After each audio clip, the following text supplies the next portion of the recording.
On September 10th, 2024, Satisfactory 1.0 finally dropped. Created by Coffee Stain Studios, who also developed the massively popular Goat Simulator, Satisfactory spent more than 5 years in early access and beloved by millions of players around the world who all eagerly awaited the final completed release of the game. I played Satisfactory for a few hundred hours in early access. As soon as the tentative release date of late 2024 was announced for 1.0, I hung up my build gun, fed the lizard doggos for the last time, and vowed to return when the game was complete. And that's what led me to be sitting right here on the evening of September 10th with Steam open on my PC, just waiting for that logo to change from update 8 to 1.0. And then I had to go to bed because it was 1 a.m. But then I woke up at 3:30 a.m., launched myself out of bed and hit that download button. And then I went back to sleep because I was tired. Then the next day at 9 a.m, I was firing up Streamlabs, all ready to stream with the excitement of my first look at 1.0. And then I couldn't get Streamlabs to work. But then at 9:40 a.m, I finally got it working, and my journey into Satisfactory 1.0 finally officially began. Now, before we check out my first few hours in the game, I need to add a quick disclaimer. While I did manage to sort out my streaming issues, the footage is not great.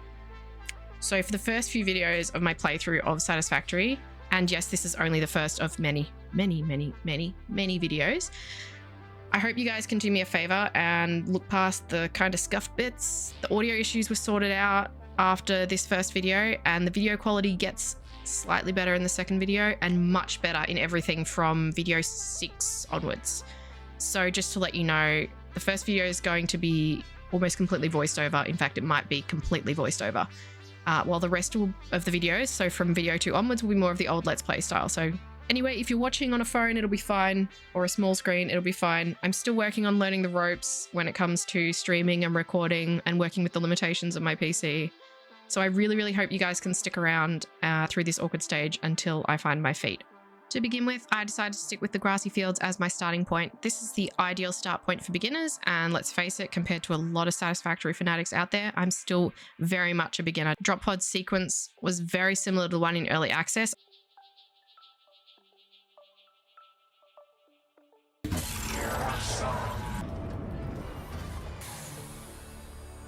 To begin onboarding, I needed to equip the Xeno Zapper, which is easy. Next, I dismantled the drop pod. I went to gather some iron ore to build my base, which is the hub. Since I'm well familiar with this area of the map, I already knew where all the iron nodes were, but I had to use a scanner just to follow the onboarding objectives. At this point, I was confused by the fact that this fluffy-tailed hog wasn't attacking me, and upon checking my settings, I saw their hostility was set to retaliate. For some reason, this made sense to my tired brain, and I didn't realize I hadn't fixed it until much later, but you'll see. Meanwhile, I built the hub in exactly the same spot I built my early access playthrough hub. I started the same way every pioneer does, manually crafting everything in the hub and immediately finding it incredibly tedious. After finishing the first hub upgrade, I built the equipment workshop so I could start making portable miners and stop having to use my bare hands to mine ore like a peasant. It was at this point I finally realized my mistake with the creature hostility, fixed it, and immediately regretted that choice. Once I'd humanely dispatched the fluffy-tailed hog via repeated electrocution, I returned to my pioneering duties. After another successful hub upgrade, I needed to remember where the nearest copper nodes were so I could just put 1 or 2 portable miners there. Back at the hub, it was time for some more work, turning ore into ingots into wire, and finish another hub upgrade. I had a quick look at the customization area of the hub, including this magnificent representation of the ego I wish I had. Instead of a massive noggin, I settled for a shiny gold build gun and stunning matching pair of nuts, and enjoyed the oddly intriguing gyrating of my in-game model. Seriously, what's with this? I interacted with the toilet as suggested. Hello, toilet. Discovered that you can flush things, and decided I needed to give the hub a quick rotation so the attached biomass generators wouldn't be embedded in the cliffside. The next problem I encountered was a full inventory, something I was thoroughly unused to dealing with after the beautifully spacious inventory of the late game in early access. I started needing concrete, so I went off to mine some limestone, but I'd had enough of manual crafting at this point, so I thought it was high time to build a smelter, which would at least mean I didn't have to handcraft any more ingots. I decided to go green with my power generation, and by that I mean feeding my biomass burners with lovely fresh-picked foliage in order to run my newly constructed smelter. Now, a smelter can only make 1 kind of ingot at a time, so obviously I built 2.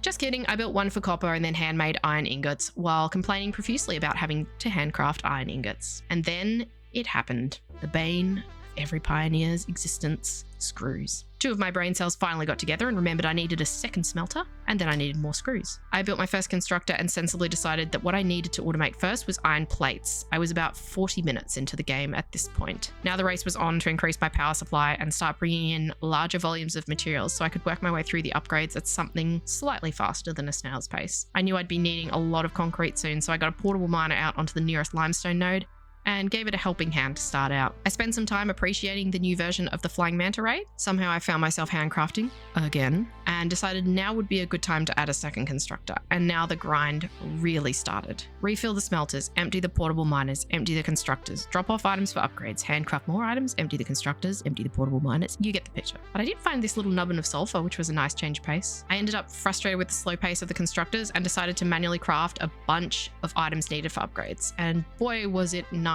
to finally hit that upgrade button and receive our regular existential crisis from Ada. Bleeds, nausea, existentialism, or an itchy scalp, there is no need for concern. I needed to keep collecting biomass to feed the generator, and since I didn't yet have a chainsaw, I was limited to picking leaves. It turns out the wildlife doesn't like it when you steal all the vegetation, but with a few pokes of my trusty Zeno Zapper, all disagreements peacefully put to rest. With the power restored, I was able to get back to my usual routine of refilling and emptying, and finally preparing to build some proper miners to automate iron ingot production. With Hub Upgrade 6 now finished, the freighter arrived, and onboarding was officially complete. And then the power went out. Again. After a quick generator refill, I chose my first milestone to research and seemingly triggered another power outage. While I was tearing up every leaf within reach, I stumbled across my first power slug, and I don't know how I didn't notice it earlier. I now had the ability to make biomass, which would sustain my generators for far longer than plain old leaves. I also suddenly needed a lot more concrete, so I had to put a miner down on the limestone and add a constructor to fully automate concrete production. I needed more power for that, and was so excited to see that the biomass generators now have an input for fuel. I would then proceed to never ever use that input. By the way, did you know the sun/moon is a cube? I added another miner and smelter for iron and admired the web of electrical cables I'd created in the process before hitting the big red button on the base building milestone. And as always, Ada had a very inspiring message to celebrate. Be reassured that memories of beloved humans and/or animals would have only been distractions from your important mission. I chose logistics as the next milestone to research and started building a spot for all the biomass burners I was going to need to power my base until I had coal power. Nearby, I also built a couple of constructors to convert leaves and wood into biomass and eventually solid biofuel. I gathered more leaves, played with the wildlife, and handcrafted a lot of resources until I had enough to fulfill the logistics milestone. At this point, it was clear I needed to increase iron production, so I built miners on the 4 iron nodes next to my biomass generators. I chose the obstacle clearing milestone so I could make a chainsaw for easier biomass harvesting and quickly handcrafted the required resources to meet the requirements and build a chainsaw. Armed with my new environmental destruction tool, I quickly set about clearing space for my first basic factory setup. I built a small smelting setup before the freighter returned, and I chose my next milestone, which was part assembly. The power started going out again, and I decided to remove the iron miners near the hub to prioritize the new factory, where I built 4 smelters and a bunch of constructors making plates, rods, and screws. I removed all the constructors near the hub and finished off the little factory before adding a miner to the next nearest limestone node to automate even more concrete. Next, I needed to automate copper mining, so I placed some miners on the nodes and built a small smelting facility, which would send ingots over the hill to my base, where I built another small factory to make copper wire and cables. With so many things automated, now I was able to finish the parts assembly milestone and also experience so many power outages that I finally gave in and built some more biomass burners to support my growing base. Of course, this meant more time spent out gathering biomass, a process that very quickly becomes a massive time sink. For my next milestone, I chose to skip to Mark II logistics, and through my factory and a small amount of handcrafting, it wasn't long till I was able to send the loaded freighter away again. After some quick belt upgrades, my tiny factory was running at peak efficiency, and I chose field research as my next milestone, which I was able to complete immediately to wrap up the day. So that was my first look at Satisfactory 1.0, and I was pretty happy with what I achieved in those first 4 hours. I'm really looking forward to this series, and I've already done so much since I've recorded this video. I'm now over 30 hours in, and here's a little sneak peek of what my base currently looks like. Make sure to subscribe if you haven't already, and make sure that you don't miss any videos in this series. And if you have the time, consider checking out the live streams so you don't miss anything. Bye!